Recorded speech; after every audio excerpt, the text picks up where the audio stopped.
Olá, boa noite. O Ateliê Santa Cruz, ícone entrou. Só tô aguardando ele chamar para dividir a live. Para ver se ele. Oi, Wellington, você tá me vendo? Não, ainda não consigo te ver. Eu Tá. acho que a gente. Hum. E agora, tá vendo bem agora? Sim, sim, agora sim. Ah, que bom. Então, eu tô dentro de uma igreja. Que maravilha, né? Ah, que bom fazer uma live diretamente de uma igreja. Deixa eu mostrar o que que a gente está fazendo ali. Pera aí. A gente está pintando aquele painel ali, ó. Lá na frente tem Nossa, meu irmão. Deixa eu ver se dá para aumentar. Dá. Ali. E aí, como não dava para eu ir até na casa do padre, porque ele estava fazendo uma live lá também, aí eu resolvi fazer daqui. é muito bom. Maravilhoso. Muito bom. Me diga como é que você tá, Wellington? Tô bem, graças a Deus. Eu falo, nós do Centro de São José somos daqui de Belém do Pará, né? Aham.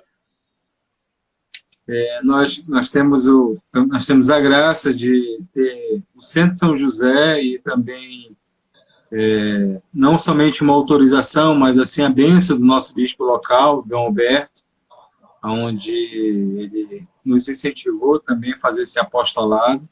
Agora na pandemia, mais na internet, a gente tem cursos presenciais, algumas palestras presenciais, que a gente quer contribuir para o meio, não somente o meio católico, mas o meio da cultura em geral. Eu sou um dos responsáveis do Centro São José, e assim, o tema hoje é muito, muito, muito importante, porque é um tema que poucos cristãos católicos conhecem. E aí eu já acompanho um pouco do teu trabalho no Instagram, vejo alguma coisa quando eu quero aprender, ou algumas imagens, ícones, né, muito bonitos. E assim, a proposta de chamar para convidar foi do Alan, que não sei se você não conhece, mas o Alan Genin, que falou alguns meses atrás do teu trabalho, eu lembrei, eu falei, é verdade, fazer o convite não seria má ideia. O não a gente já tem, a gente vai atrás do sim, né? Mas assim, se apresente. Então, me chamo Walter Wellington também, né? Xará. Também. E, e há mais de 20 anos eu trabalho com iconografia bizantina. Sou, além de iconógrafo, também sou pai de 7 filhos, na verdade 8, um no céu Maravilha. e outro sendo gestado, então são 6 nascidos, um sendo gestado e outro no céu, né? Uma família grande, graças a Deus, grande em tamanho, mas para algumas pessoas, né? A gente quando olha assim de longe não acha ser grande não, porque cada um é um, né? Então, além da paternidade, da iconografia, auxilio o mestre iconógrafo também aqui em Brasília, no Ateliê Menino Jesus, na qual eu dou suporte de auxiliar e etc. Né? Esse é o meu mestre, o Giancarlo Pellegrini, mestre italiano, e que... E até, Wellington, uma coisa interessante, você falou aí que é de Belém, eu fui convidado esses dias pelo Alain, mas um outro Alain, amigo do Alain, para O dar Alan Patrick, exato, para dar um curso de iconografia aí em Belém. E a gente está fazendo todo esse trâmite e logo, logo eu vou conhecer vocês também. sim, e a minha filha teve muito interesse, tem interesse de fazer, inclusive. Ela tem 13 anos de idade. Ah, seja bem-vinda. É. Ela gosta muito de desenhar e eu já mostro algumas pinturas, alguns ícones para ela. E ela se interessou muito, né? Eu não conheço muito, assim, não sou do desenho, assim, não sou da arte, Mas, assim, eu via o interesse dela pelo desenho, por tudo isso, e eu falei para ela, ela falou, não, eu quero fazer, eu quero assistir, quero conhecer mais. Né? Eu falei, que Legal. maravilha, né? Mas que bom. Walter Wellington, né?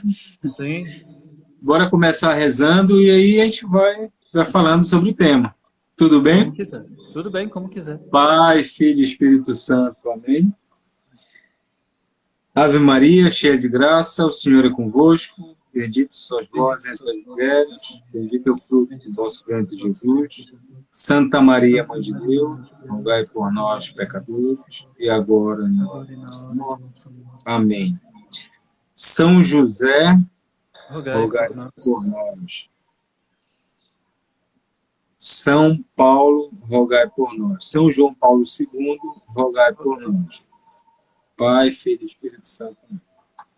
Então, Walter, é um tema que muitos já apreciam, até na própria história da igreja, onde nós vemos alguns fatos históricos, inclusive sobre também, não somente ícone, mas sobre também a questão da imagem, algumas heresias que surgiram, e também as pinturas antigas, né?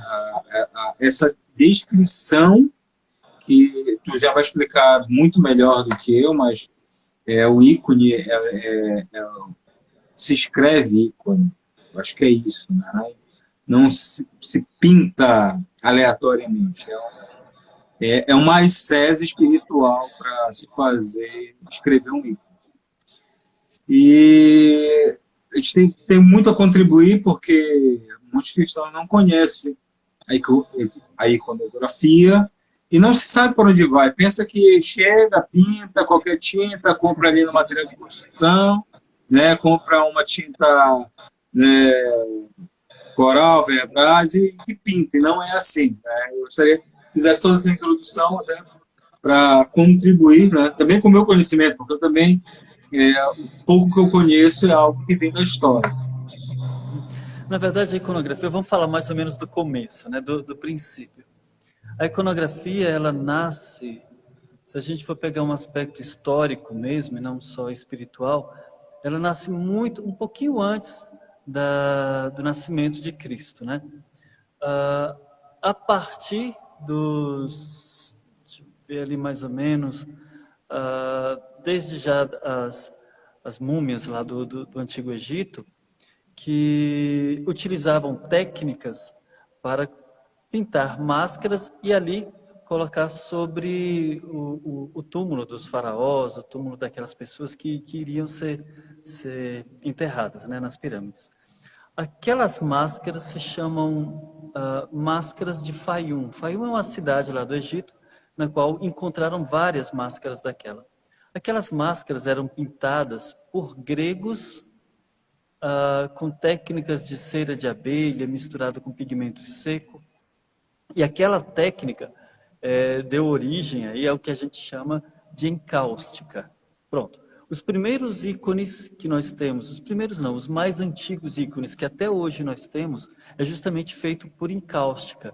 E naquela época, né, então século VI, ou seja, já depois de Cristo, século VI, e esses são os que a gente tem até hoje, né?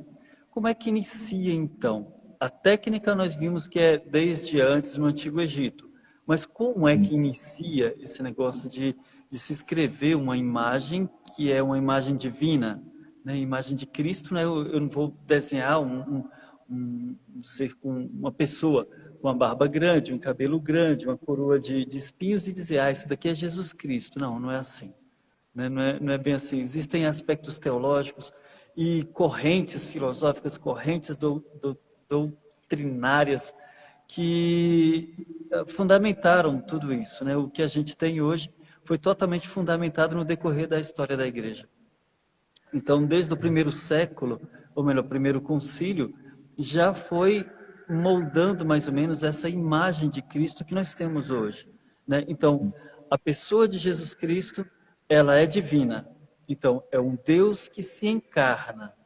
Se ele se encarnou antigamente, no Antigo Testamento, nós tínhamos relatos de que Deus aparecia em forma de um forte vento, ou uma brisa suave, no caso de Elias, né? Uma voz que estava no monte Horebe para entregar as tábuas para Moisés. Então, sempre essa manifestação não pessoal, né? Ele não tinha uma face, ele tinha manifestações, era teofania até então, né?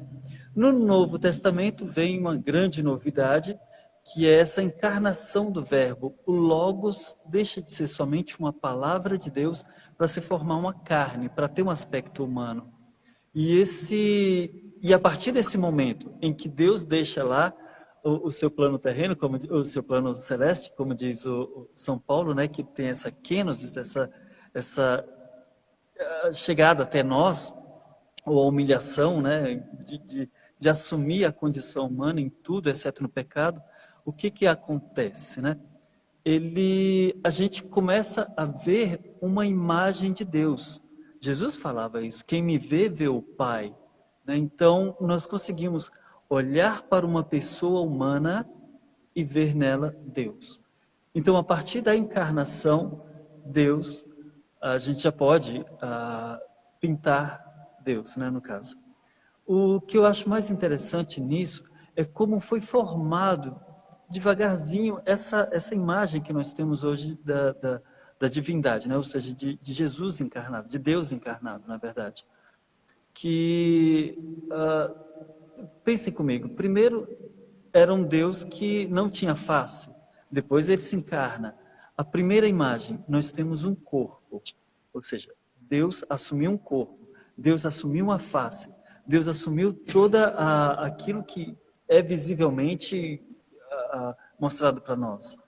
Existia até na história da igreja, isso quem fala muito é Georges Garibe, que é um arquimandrita, escreveu um belíssimo livro, sabe? E ele dizia o seguinte, que para a formação da imagem de Cristo, existiam os partidários da beleza. Jesus era belo, era tão belo, era o mais belo dentre os filhos dos homens, né? E também existiam os partidários da fealdade, ou seja, Deus, ou melhor, Jesus não era bonito. Ele assume a condição humana a tal ponto de ser, como diz Isaías, ser desfigurado, ser projetado nele todos os nossos pecados. Então era um Jesus que era desfigurado, era feio. Vários padres da igreja também colocaram isso, né? Que a condição de receber toda a carga de pecado em cima dele, não que ele fosse pecador, mas ele assumiu o pecado, a tal ponto que lá no Gólgota, depois de levar a sua cruz, chega para nós e se apresenta como um ser desfigurado. Aquele que estava lavado no sangue, aquele que estava meio que desfalecido na cruz. Então, existia os partidários da beleza e os partidários da feiura, da fealdade. Jesus era feio e Jesus era belo. Mas, afinal de contas, quem era Jesus? Como era Jesus? Qual era a imagem de Jesus? Jesus, então, a gente parte a conhecer mais ou menos essa imagem de Jesus, partindo mesmo pelo próprio povo de lá. Ele era judeu, ele morava naquele povo, junto com aquele povo. Então ele tinha uma pele meia queimada. Por isso que os ícones, ele revela a verdade e não como eu falo, uma invenção humana que a gente acha que ele é assim. Mas que verdade é essa que o ícone revela? Não é a revelação de uma pessoa realista, mas ela transcende a pessoa realista. Ela mostra que é um ser humano, mas ela transcende, ela transfigura essa imagem humana. E mostra que ele era meio moreno, meio queimado, um nariz muito mais avantajado, né, grande, nunca de perfil, sempre de meio perfil, para que mostre as duas faces. Quem mostra um só lado, uma face, é Judas, porque a gente não conhecia a segunda face, a outra face de Judas, né? Ele sempre mostrava aquela face boazinha, né? Só depois é que a gente entende quem era realmente Judas, né?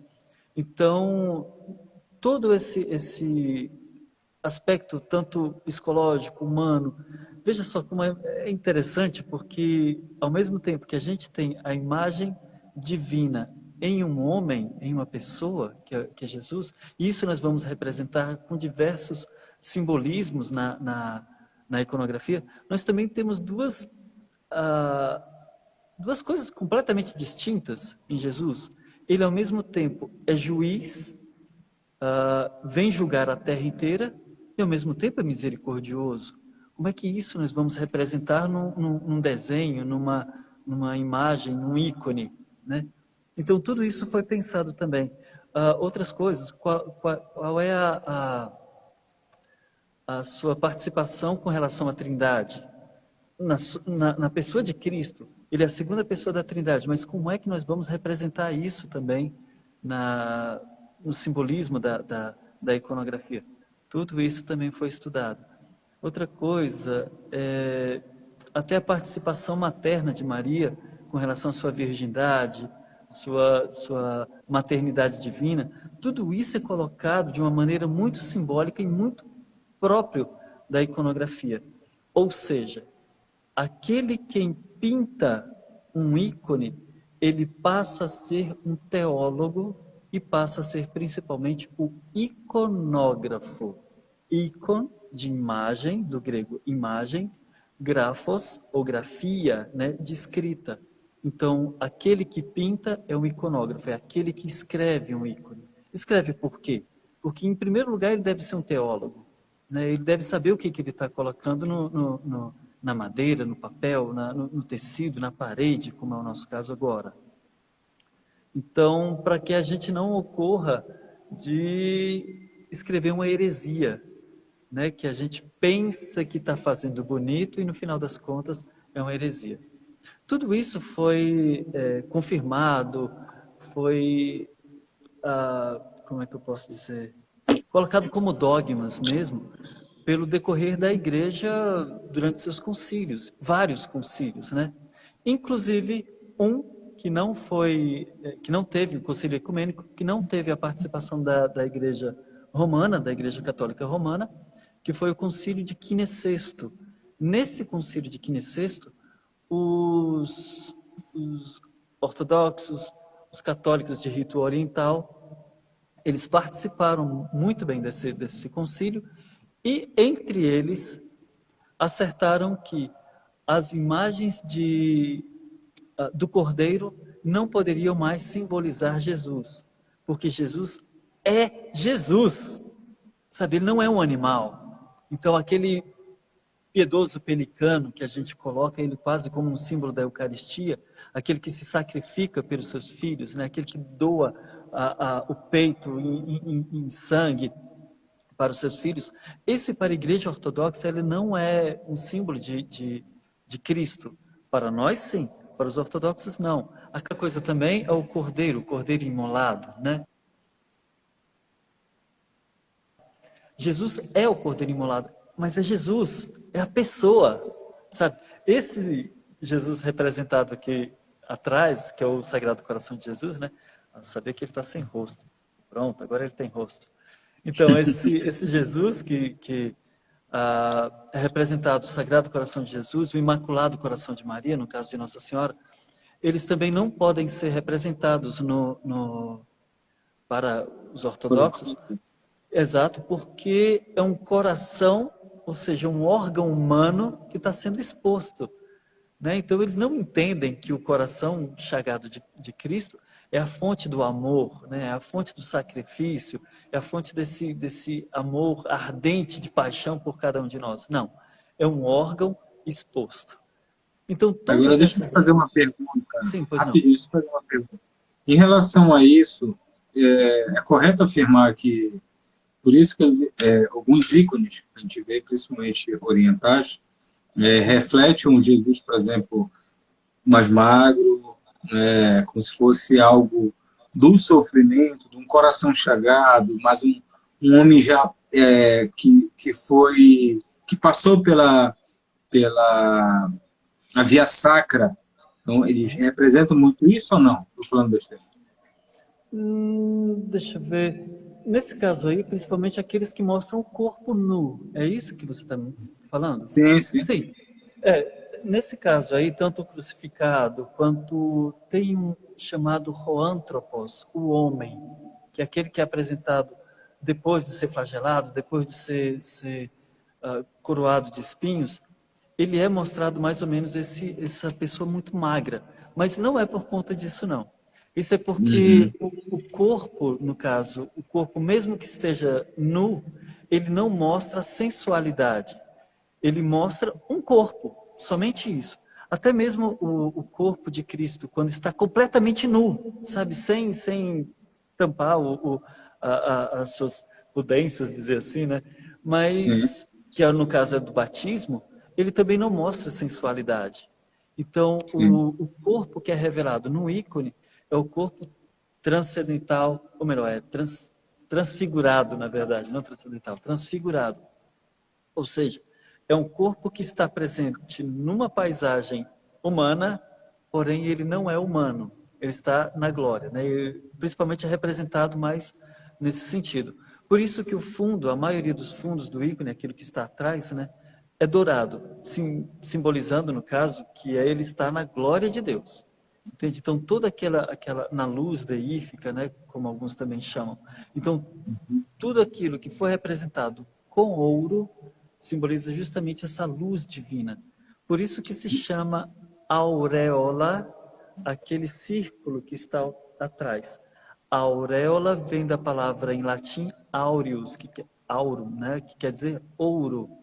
Então tem esse simbolismo, né? O ouro tende a simbolizar a luz deífica, né, a glória de Deus.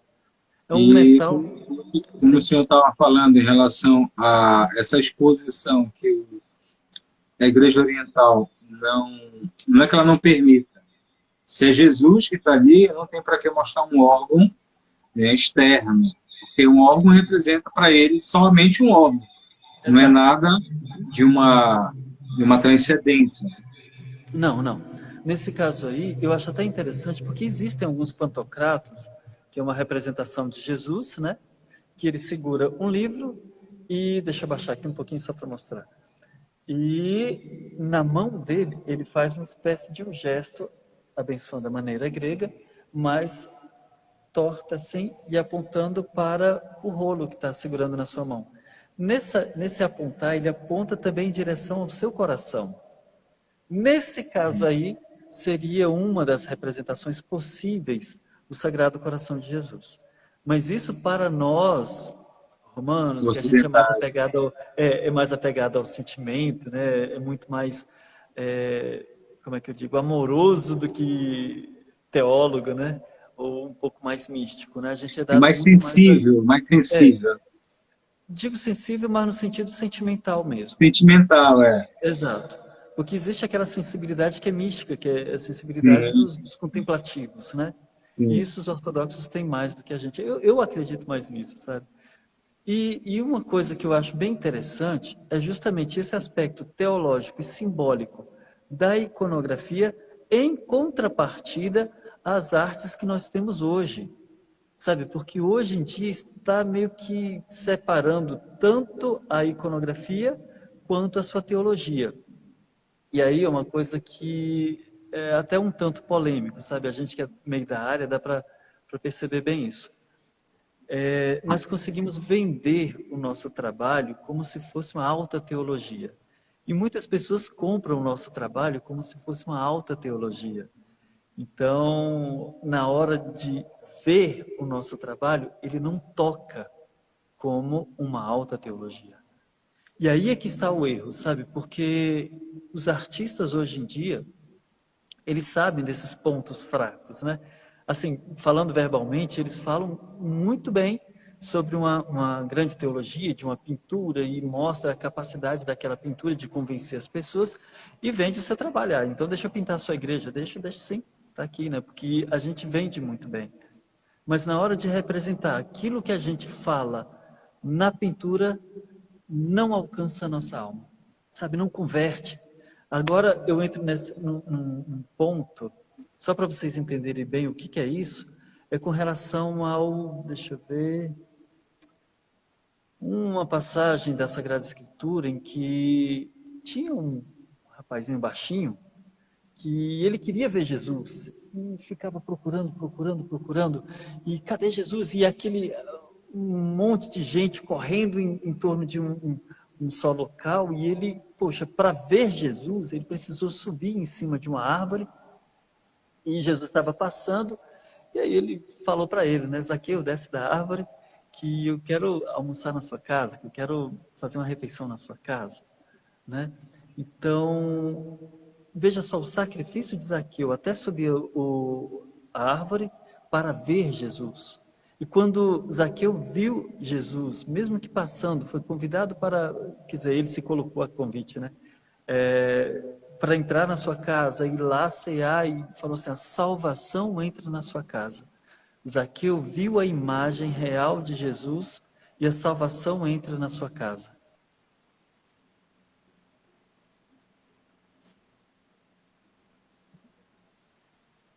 Ah, só travou um pouco, mas estava falando de Zaqueu que Jesus entra na casa de Zaqueu. Exato. E nesse momento, Zaqueu olha para a imagem de Jesus. Ele reconhece nele o Salvador, a tal ponto de Jesus falar assim: a salvação entra na sua casa. Nesse caso aí, quando Zaqueu vê a imagem de Jesus, Jesus se anuncia como Salvador. É meio aquela palavra que Dostoiévski fala, né? A beleza salvará o mundo. Sim, Zaqueu olha para Jesus e vê nele a salvação, a tal ponto de Zaqueu se converter e etc. O que está faltando para os artistas sacros hoje na sua igreja? Voltar a essa teologia de mostrar Jesus como Salvador, sabe? Não como uma pintura minha, na qual eu possa assinar lá na nossa imagem. Um iconógrafo ele não assina o ícone, né? Porque é feito por mão do iconógrafo. Mas, no final das contas, é uma inspiração divina. O iconógrafo, nesse caso, ele passa a ser somente um instrumento, sabe? Na Apenas um qual, pincel do Criador, né? exato, na qual Jesus ou o próprio Deus se toma ele e assim faz, né? Então, tem essa distinção entre a teologia de um ícone e Isso a é muito teologia. interessante. Sim, Isso é muito interessante, que, se eu não me engano, os cartuchos, quando eles escrevem algum texto, eles assinam no final um cartucho. sim, Né? Não exato. é, não é uma pessoa específica, né? Porque aquilo É, não é somente humano, não é somente individual, né? É um dom, né? É uma graça, é exato. um socorro divino que vem Mas e isso mostra. isso é próprio tanto dos cartuchos quanto dos iconógrafos também, de não assinar.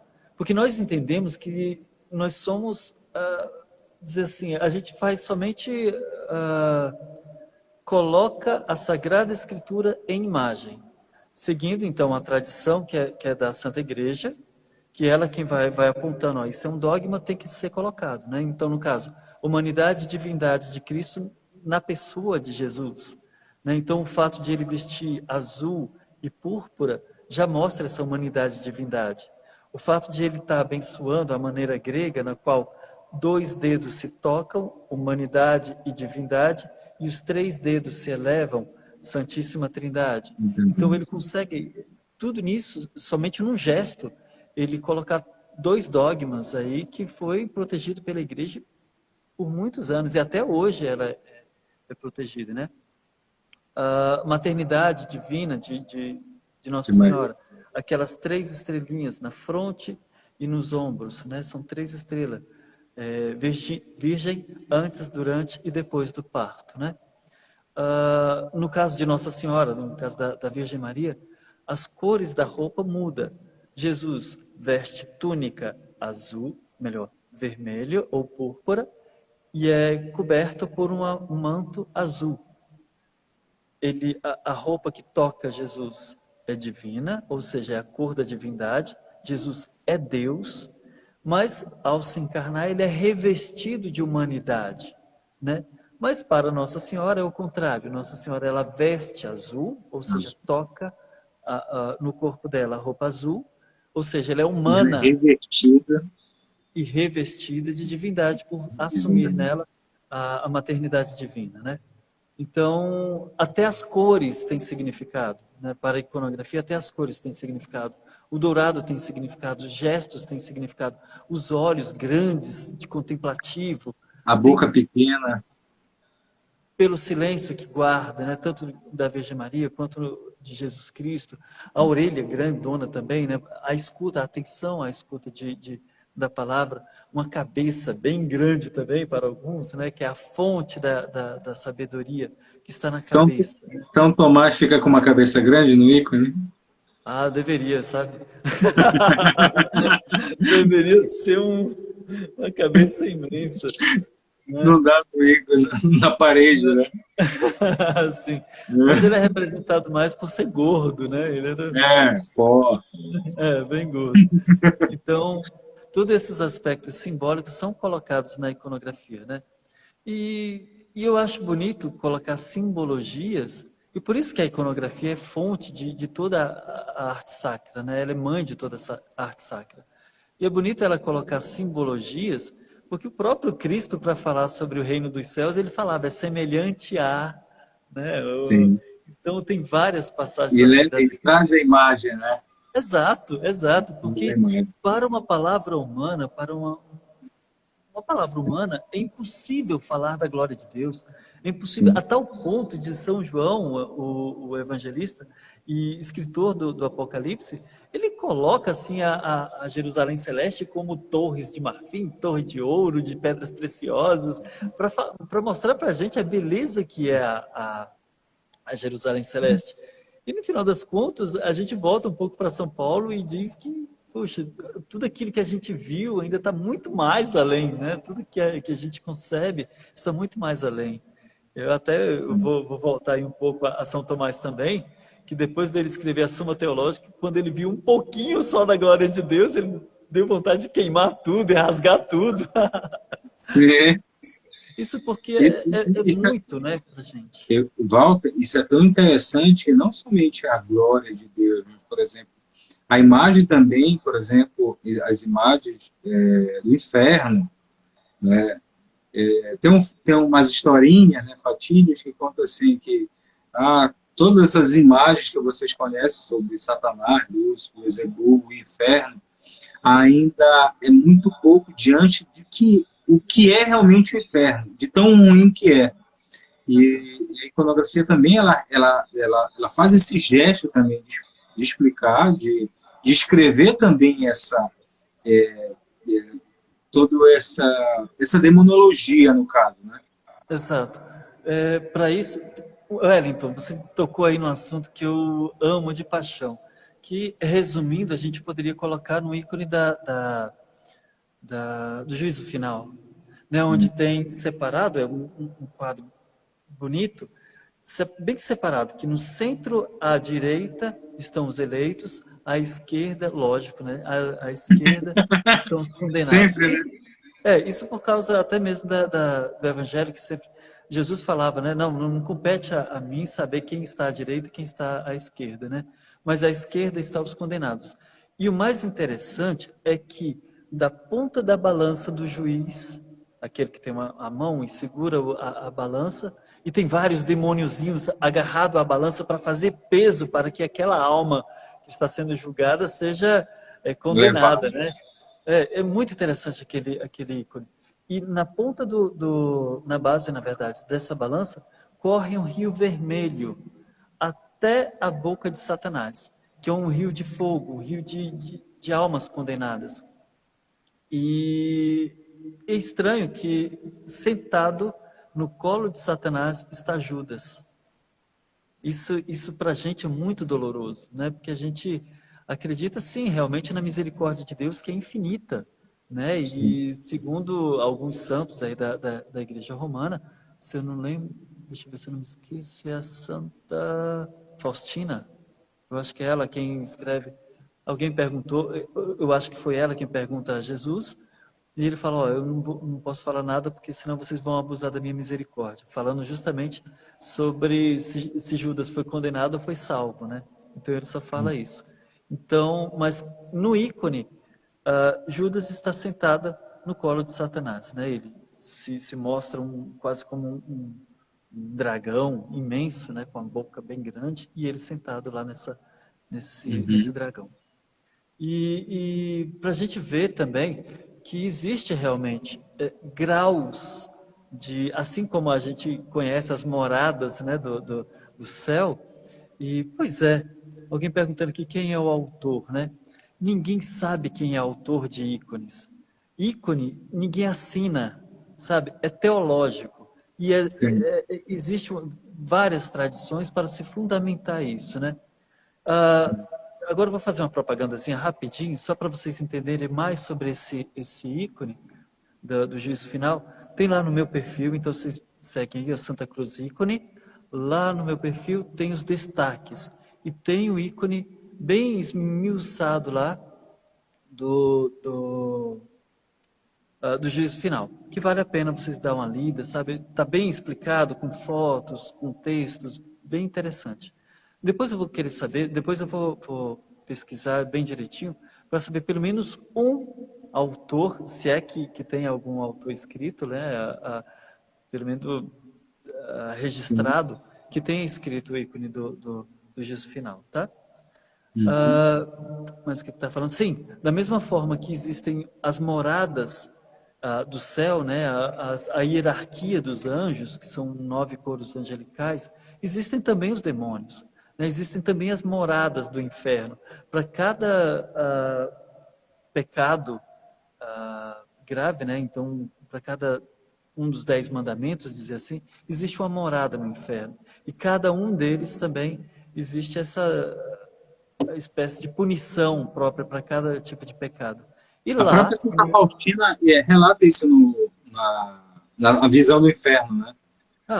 isso eu não sabia. É. Interessante isso. Tem graus de coisa. Ela, é muito interessante quando ela fala, no diário dela, quando ela fala que quando uma alma entra no inferno, a primeira perda é da graça. A alma Sim, perde a graça. E isso é tão desesperador para a alma que a alma ela quase se desfaz em um ódio eterno.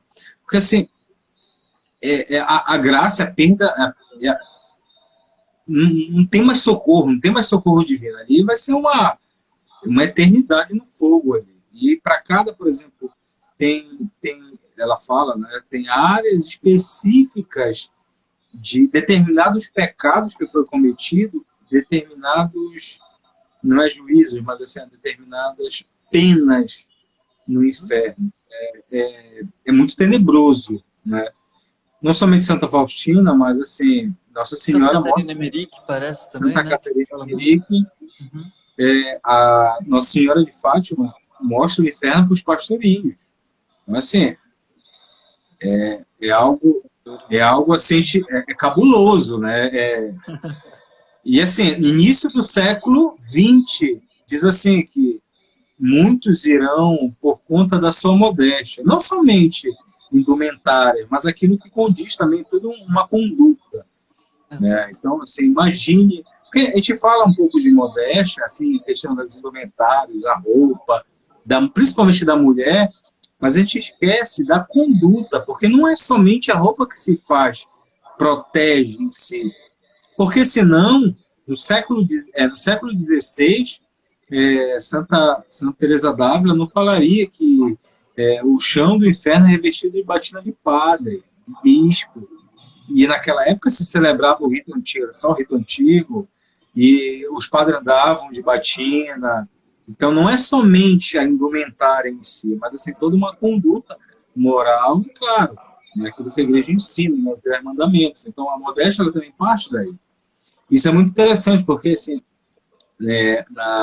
nos ícones, nós conseguimos ver, principalmente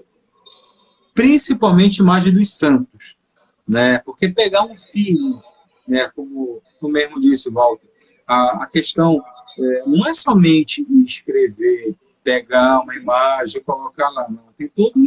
Tem toda a teologia por trás. E quando se faz aí a minha pergunta é, quando se faz um ícone de um santo, por exemplo, um santo atual, como Santa Irmã Dulce dos Povos, o iconográfico, ele tem que conhecer profundamente aquele santo, tem que ter uma determinada amizade também, né? Sempre falo assim, é um santo que nos escolhe, Sim. mas a gente tem que ter uma determinada amizade para não escrever, por exemplo, São Tomás de Aquino, Com somente com o cabeça. cabeção, né? Sim.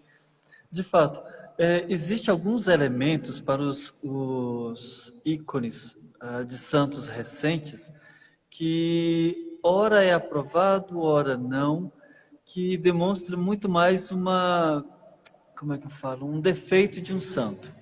Bom, por exemplo, se a gente fosse escrever o ícone de São Maximiliano Maria Kolbe. Todo mundo conhece São Maximiliano Maria Kolbe porque tem foto dele. Então, o que, que o Sim, iconógrafo pode fazer, né? Pode fazer e faria de uma maneira distorcida. Como é que é a fisionomia de São Maximiliano? Ah, ele tinha ele era meio careca, um cabelo baixinho, então uma tonsurazinha, uma barba grande, um óculosinho redondo. Iríamos pintar assim? Iríamos escrever esse santo assim? Não, ele não poderia usar óculos, porque o óculos é um defeito humano, ou seja, é o meu olho que não presta, então ele que está com defeito, né?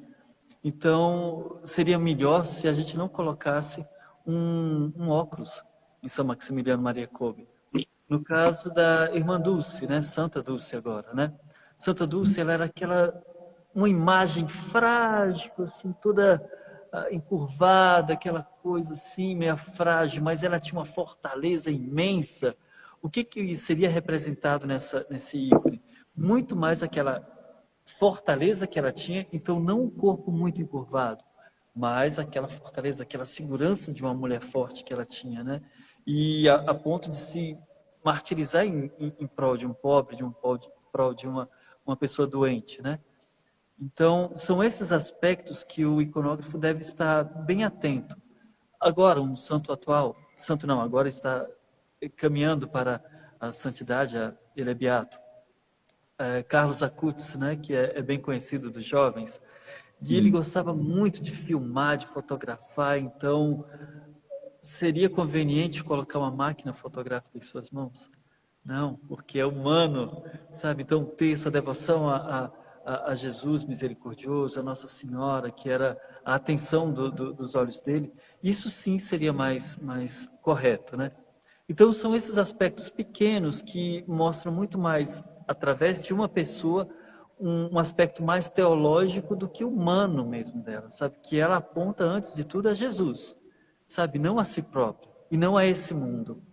Uma coisa interessante, agora volto de novo à iconografia, que é o rosto de todos os ícones, quer seja o rosto de Cristo, o rosto da sua mãe, o rosto dos santos, apóstolos, todos são iguais.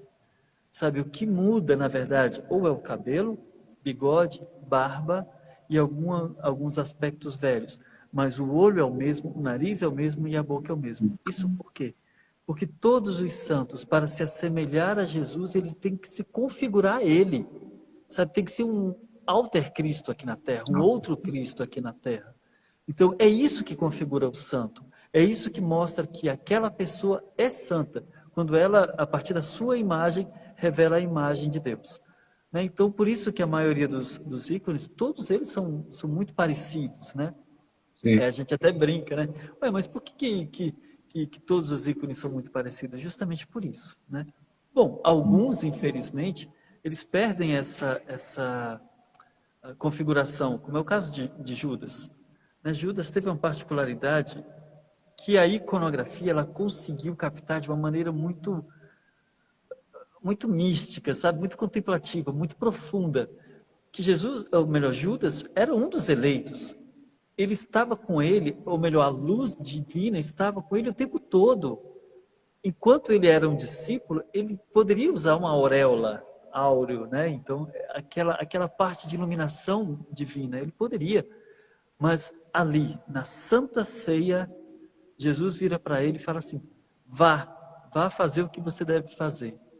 Ou seja, ele abandona a auréola para seguir a sua própria atitude, né? Então ele deixa essa graça de Deus, ele deixa a sua glória de Deus para seguir a sua vontade. E por isso que alguns ícones, tem até um diabinho aqui no, no ombro dele, né? A auréola aqui separada, ele sem a auréola e um diabinho aqui no ombro.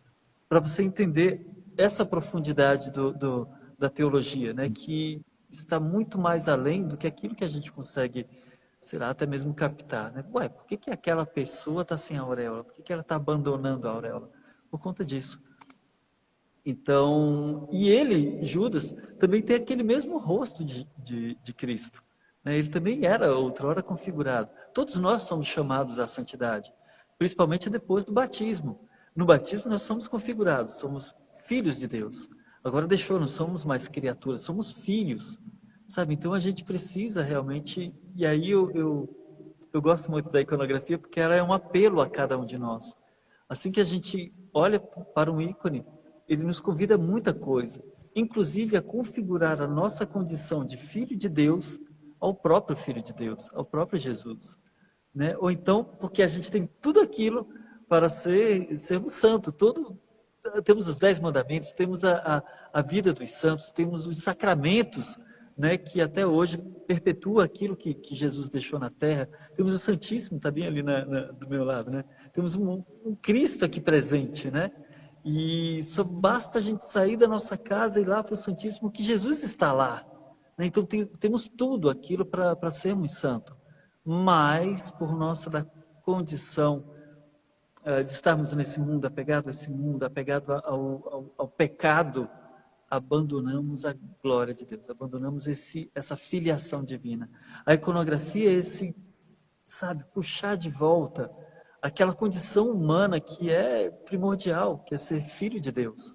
E filho de Deus com todo o peso que ele tem, sabe? São Leão Magno tem uma homilia belíssima, chamando os cristãos para a condição daquilo que realmente eles são, filhos de Deus. E aí, é por isso que a iconografia, eu sou um puxa-saco da iconografia, sabe? Acima de qualquer arte. Para mim, ela é tudo. Sim, claro. E agora, Walter, deixa eu te fazer uma pergunta. Você Sim. falou que agora era teu irmão que estava ali, ainda concluindo o trabalho de hoje? Ah, sim, ele ainda está lá. Deixa eu mostrar para vocês, gente. Deixa eu ver se dá para ampliar aqui. Ele ali, ele está fazendo a adoração. Bem aqui, deixa eu apontar aqui, ó. Bem aqui nesse. Cadê meu dedo? Ai, dedo. Aqui, ó. Bem aqui Sim. nesse cantinho aqui, já está sendo colocado folha de ouro.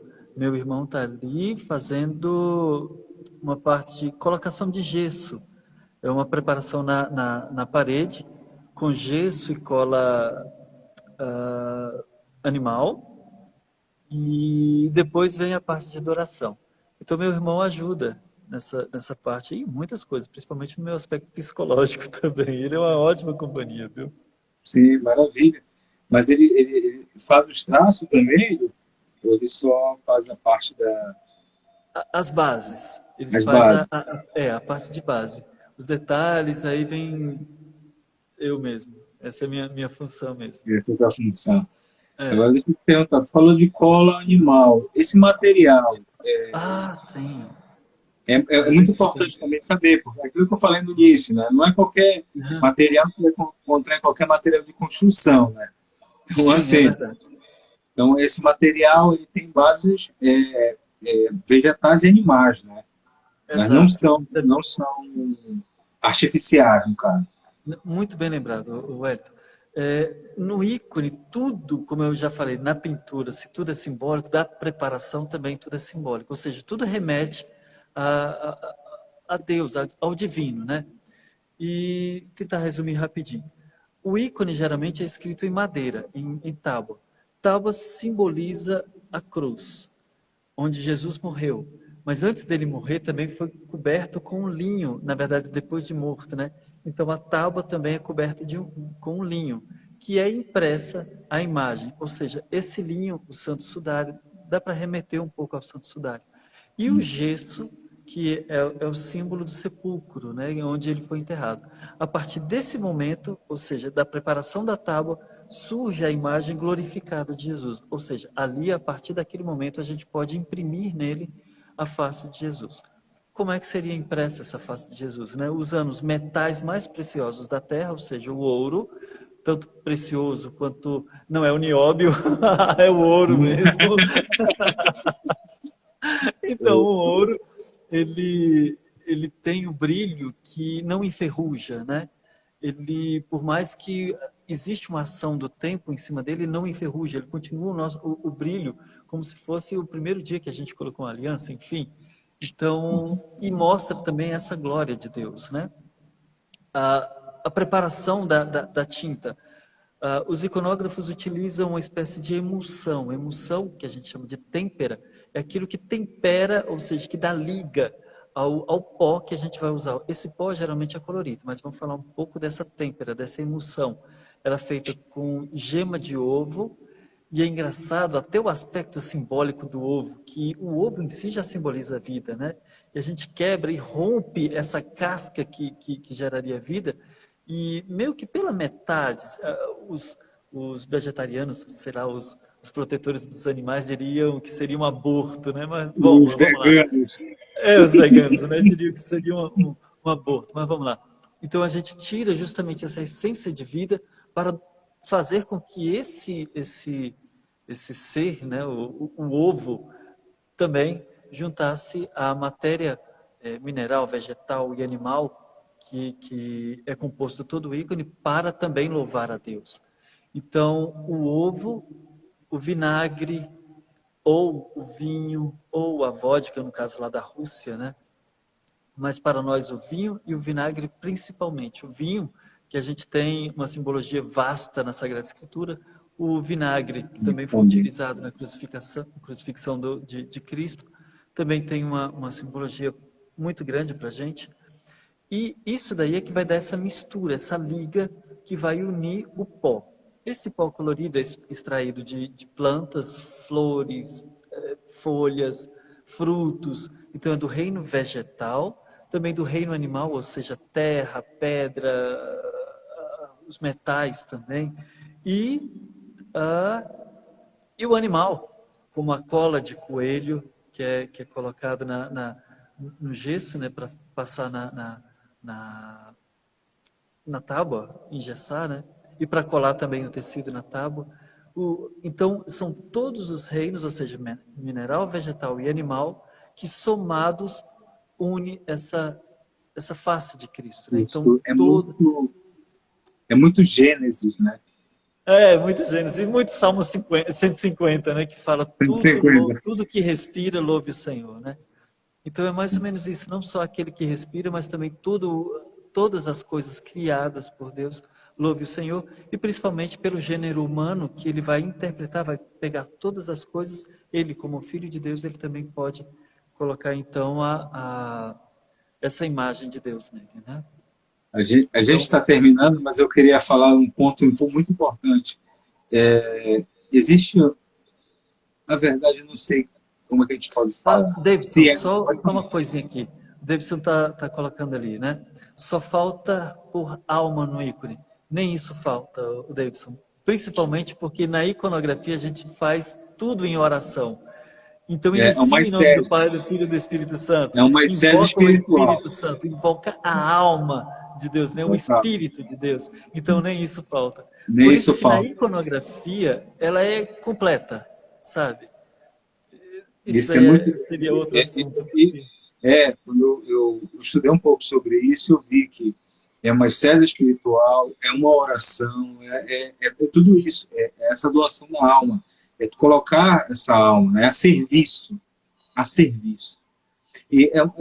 pergunta tu falou do reino animal, da tinta, da substância, da cola, e aí quando nós olhamos aquela imagem de Nossa Senhora de Guadalupe, né, que aí eu não sei de que maneira nós podemos falar se é um ícone ou não, mas a substância, os químicos viram, é um dos milagres do manto de Guadalupe, não existe na face da Terra, né?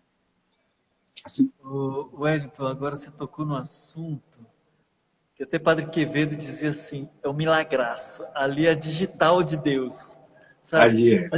Nós iconógrafos temos uma expressão própria nossa para aqueles ícones que não foram escritos por mãos humanas, né? Então a gente chama isso, esse ícone não foi escrito por mão humana. O sudário, a Virgem de Guadalupe, não foi escrito por mão humana. Não existe matéria humana para se fazer ele. É engraçado, o sudário ainda, existem pesquisas e mais pesquisas que realmente foi de um sangue, né? Então foi de sangue humano. Mas agora a Virgem de Guadalupe... Mas o ato para escrever aqui, um físico falou que aquilo, só uma explosão atômica a nível microscópico poderia imprimir algo ali, e o pano não, o tecido não conseguiria suportar tal explosão atômica. E suportou e fez um negativo naquela imagem. É impressionante. Exato. E é isso que tu falou. Não há como... e precisaria se escrever um ícone para explicar um ícone que não foi escrito por mãos humanas. Exato. E aí, a partir da Virgem de Guadalupe, e olha só, a semelhança do rosto da Virgem é muito semelhante à iconografia bizantina, sabe? E ela coloca um quê de indígena nela também, né? Então... Sim. E converte, né? Mais conversões mexicanas, porque quando aquelas tribos olharam, elas automaticamente viram, né, uma mulher virgem, grávida, toda aquela característica toda que Nossa Senhora de Guadalupe passa, e eles se convertem nisso. Agora, Walter, assim, a gente está chegando ao fim, infelizmente o Instagram é 1 hora, mas assim, foi de uma riqueza muito grande, né, tu poder ter contribuído para os que assistiram, os que vão assistir. Essa live também vai estar no YouTube daqui a uma semana, mas assim, essa profundidade iconográfica dentro da igreja, como eu lhe falei no começo, poucas pessoas sabem, né? E tu contribuindo para essa, não somente informação, mas para todo esse aprofundamento teológico, porque é um serviço teológico, mas não somente isso, é um serviço espiritual muito grande, porque daqui a 50 anos, 100 anos, as pessoas que vão ver o ícone escrito por ti, não necessariamente vão saber que vai ser tu, mas vão remeter ao céu. O ícone aponta sempre para o céu. Então, eu agradeço muito, em nome do Centro São José, muito obrigado. Né? O que precisar do centro também para promover esse curso, a gente pode também tá oferecendo algo, porque assim, é de grande valia tal assunto. Obrigado. Wellington, eu que agradeço bastante, assim, até mesmo na pessoa do Alan, que apontou, olha, ele é bom para isso. Tinha tanta coisa para se falar, mas 1 hora é muito pouco, né, Wellington? Sim, mas sim. Eu também estou sempre à disposição quando quiserem, quando precisarem. E quem sabe um dia a gente ainda pode se conhecer pessoalmente, viu? Não Sim, só você, claro. como a todos de São José aí também. Falta 25 segundos. Walter Wellington, muito obrigado. Deus abençoe, São José abençoe você e a sua família numerosa. Nossa Senhora de Nazaré abençoe sempre vocês, o trabalho de vocês, a mão humana de vocês. Muito obrigado. Tchau. Tchau, tchau, gente. Tchau.